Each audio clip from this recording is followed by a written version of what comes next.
जय माता दी, हर हर महादेव। ये है कीलकम, जिसे महादेव जी ने दुर्गा सप्तशती को जो है मंत्र से कीलित किया है। जब तक इस मंत्र से आप जो है खोलेंगे नहीं, तब तक आपके सप्तशती का पाठ अधूरा ही रहेगा। वो हम आपको पाठ करने से पहले ही वो मंत्र देंगे। पहले अभी कीलक मंत्र में जानते हैं कि भोलेनाथ ने क्या कहा है। आइए, जय माता दी, हर हर महादेव। ओम चंडिका देवी को नमस्कार। मार्कंडेय जी कहते हैं, विशुद्ध ज्ञान ही जिनका शरीर, 3 वेद ही जिनके 3 दिव्य नेत्र हैं, जो कल्याण प्राप्ति हेतु हैं, तथा अपने मस्तक पर अर्ध चंद्रमा का मुकुट धारण करते हैं, उन भगवान शिव को नमस्कार है।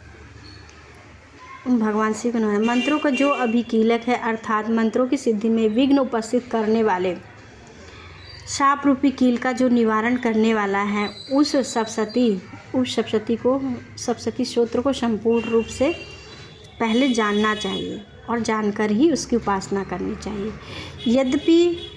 यद्यपि सप्तशती के अतिरिक्त अन्य मंत्रों में भी जप में भी जो निरंतर लगा रहता है, उस कल्याण की वह भी कल्याण का भागी होता है।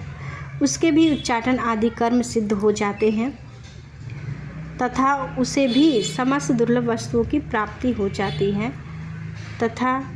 तथा जो अन्य मंत्रों का जप न करके केवल इस सप्तशती नामक सूत्र से ही देवी की स्तुति करता है, उसे करते हैं, उन्हें भी स्तुति माँ से सच्चिदानंद स्वरूपनी देवी की सिद्ध हो जाती हैं।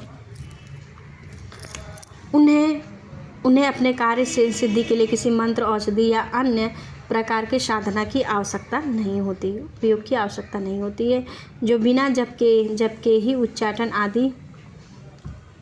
आदि समस्त अभिचारिक कर्म सिद्ध हो जाते हैं। इतना ही नहीं, उनकी संपूर्ण अभिष्ट वस्तुएं भी सिद्ध हो जाती हैं। लोगों के मन में यह शंका थी कि जब केवल सप्तशती की उपासना से अथवा सप्तशती को छोड़कर अन्य मंत्रों की उपासना में भी समान रूप से सब कार्य सिद्ध होते हैं, तब इनमें से श्रेष्ठ कौन सा है साधन है। लोगों की इस शंका को सामने रखकर भगवान शंकर अपने पास आए हुए जिज्ञासुओं को समझाया कि जिनके अंदर जानने की इच्छा थी, उनको समझाया कि यह सप्तशती नामक सूत्र ही संपूर्ण सूत्र है, सर्वश्रेष्ठ है, कल्याण में है।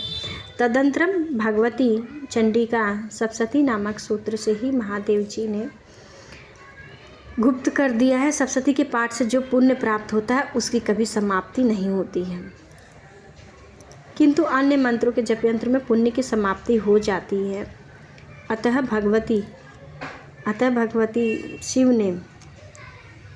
भगवान शिव ने अन्य मंत्रों की अपेक्षा जो सप्तशती की ही श्रेष्ठता का निर्णय करता है, उसे ही यथार्थ जानना चाहिए। अन्य मंत्रों का जप करने वाला पुरुष भी यदि सप्तशती के सूत्र से और जप का अनुष्ठान कर ले, तो अभी पूर्ण रूप से कल्याण का भागी होता है। इसमें तनिक भी संदेह नहीं है। जो साधक कृष्ण पक्ष की चतुर्दशी और चतुर्थी तथा अष्टमी को एकाग्र चेत होकर भगवती की सेवा में अपना सर्वस्व समर्पित कर देता है, फिर उसे प्रसाद रूप में ग्रहण करता है, उसी पर भगवती प्रसन्न है। अष्टमी चतुर्दशी मैया के प्रिय दिन होते हैं। इन दिनों पाठ करने से और उत्तम फल की प्राप्ति होती है, प्रसन्न होती है, अन्यथा उनकी प्रसन्नता नहीं होती है। इस प्रकार सिद्धि की इच्छा रखने वाले पुरुष सिद्धि के प्रतिबंधक रूप कील के द्वारा महादेव जी ने इस सूत्र को कीलित कर रखा है।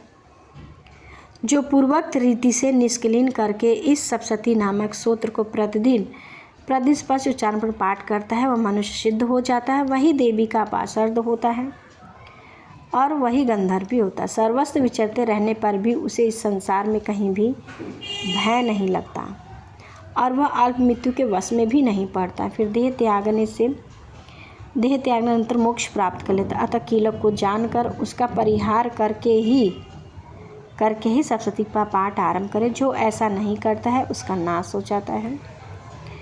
इसलिए कीलन और निष्कीलन का ज्ञान प्राप्त करने पर ही यह सूत्र निर्दोष होता है और विद्वान पुरुष इस निर्दोष सूत्र का पाठ आरंभ करते हैं। स्त्रियों में जो कुछ भी सौभाग्य आदि दृष्टिगोचर होता है वह देवी के प्रसाद का ही फल होता है। अतः इस कल्याणमय सूत्र का सदा जप करना चाहिए। इस सूत्र का मंद स्वर से जाप करने से स्वल्प फल की प्राप्ति होती है और उच्च स्वर से जाप करने से संपूर्ण फल की प्राप्ति हो जाती है, फल की सिद्धि होती है। अतः उच्च स्वर से ही पाठ का आरंभ करना चाहिए। जिनके प्रसाद से ऐश्वर्य से, सौभाग्य से, आरोग्य से, संपत्ति, शत्रुनाशता, परम मोक्ष की सिद्धि होती है उन कल्याण में जगदम्बा की स्तुति क्यों न की जाए। आपने देखा ये कीलक का ज्ञान था और कीलक का ज्ञान जो है प्राप्त करना जरूर। और ये पाठ करने से पहले जो है हम लोग को कवच, अर्गला, कीलकम ये तीनों करना मेन है।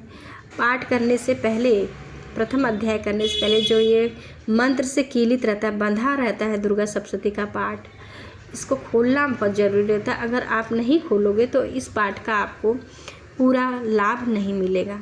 तो मिलेगा, ऐसा नहीं है कि नहीं मिलेगा बट थोड़ा बहुत मिलेगा।